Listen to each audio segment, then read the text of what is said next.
बालक अनि बालिकालाई ख्रीष्टको विश्वासमा बढाउने छु भने के तपाईहरु प्रतिज्ञा गर्नुहुन्छ?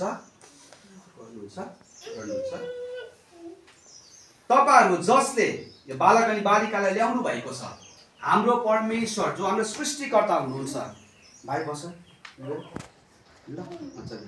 हाम्रो परमेश्वर जो हाम्रो सृष्टिकर्ता हुनुहुन्छ, हाम्रो परमेश्वर पिता ख्रीष्ट यीशु, पुत्र ख्रीष्ट यीशु जो हाम्रो उद्धारकर्ता हुनुहुन्छ, अनि पवित्र आत्मा परमेश्वर जसले हामीलाई सहायता गर्नुहुन्छ, त्यो त्रिएक परमेश्वर जो हामीले विश्वास गर्छौं, त्यो परमेश्वरलाई सदा म चिनाउने प्रयास गर्नेछु भनी के तपाईहरु प्रतिज्ञा गर्नुहुन्छ? पवित्र आत्मा जसले हामीलाई हरेक समय मार्गदर्शन गर्नुहुन्छ, प्रभुको अगुवाईमा डोर्याउनुहुन्छ, प्रभु जस्तै बन्नमा सामर्थ्य तुल्याउनुहुन्छ, के त्यो पवित्र आत्मामा विश्वास गर्न अनि पवित्र आत्माको भरमा जिउनलाई सहायता गर्नेछु भने के तपाईहरु प्रतिज्ञा गर्नुहुन्छ?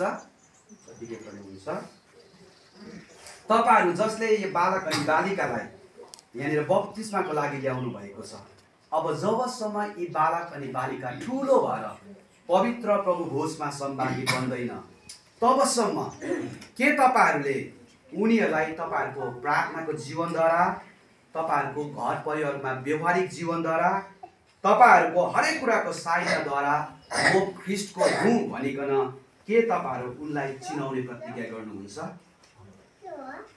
तपाईहरु जसले यो बालक अनि बालिकालाई ल्याउनु भएको छ, के तपाईहरु आफ्नो परिवारमा रहँदा बस्दा यिनीहरूलाई हरेक क्षेत्रमा ख्रीष्टको शिक्षामा, अगुवाईमा, सामर्थ्यमा अघि बढाउनेछु अनि मेरो जीवन चाहिँ उनीहरूको लागि एउटा उदाहरण हुनेछ भनेर के तपाईहरु प्रतिज्ञा गर्नुहुन्छ? यसो हो भनेदेखि यी बालक अनि बालिकालाई के तपाईहरु आज पानीद्वारा बप्तिस्मा दिन चाहनुहुन्छ?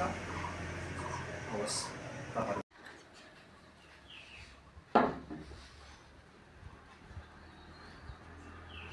हामी यो पानीको लागि प्रार्थना गरौँ, जुन पानीद्वारा अब सानो बालक अनि बालिकालाई हामी बप्तिस्मा दिन्छौँ। यो पानीलाई हामी प्रभु कहाँ समर्पण। अनया म तिमीलाई परमेश्वर पिता, परमेश्वर पुत्र अनि परमेश्वर पवित्र आत्माको नाममा बप्तिस्मा दिदछु। अब हाम्रो मुक्तिदाता प्रभु येशू ख्रीष्टको अनुग्रह, परमेश्वर पिताको प्रेम, पवित्र आत्माको शान्ति अनि संगति तिमीसँग सदा अनि सर्वदा बनिरहुन्।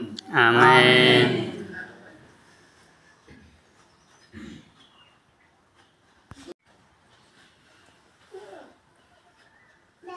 योवेल म तिमीलाई परमेश्वर पिता, परमेश्वर पुत्र अनि परमेश्वर पवित्र आत्माको नाममा बप्तिस्मा दिदछु। अब हाम्रो मुक्तिदाता प्रभु येशू ख्रीष्टको अनुग्रह, परमेश्वर पिताको प्रेम, पवित्र आत्माको शान्ति अनि संगति तिमीसँग सदा अनि सर्वदा बनिरहुन्। आमेन।